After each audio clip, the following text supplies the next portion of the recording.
तर मित्रांनो, आज आहे डॉक्टर कंपाऊंड मित्रमंडळ आयोजित श्री साई पालखी सोहळा. नमस्कार मित्रांनो, मी सुशांत जाधव तुमचं पुन्हा एकदा स्वागत करतो नवीन एका शॉर्ट. साई पालखी करता सुंदर असा गेट सजवलाय ते म्हणजे दिनेश पेडणेकर यांनी. त्यानंतर मी आलो आपल्या नाक्यावरती आणि इथे साई पालखीचं दर्शन घेतलं. त्याचबरोबर इथे आपण बघतोय साई रथ आणि सुंदर साईबाबांची मूर्ती, त्यावरती आमचे सर्व लहान कंपाऊंड मधली मुलं. त्याचबरोबर आपली नाक्यावरती पालखी आली व इथे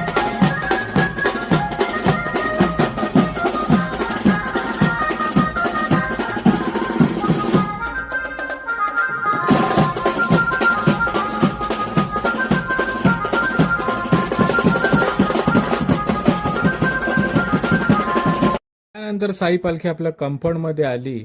त्यानंतर तिथे आरती करण्यात आली आणि ह्या आरतीमध्ये आपले सगळे कंपाऊंडमधले भक्तगण सहभागी झाले. त्यानंतर विशालने सर्वांना आरती दिली आणि इथपर्यंत तुम्हाला व्हिडिओ आवडला असेल त्याला नक्की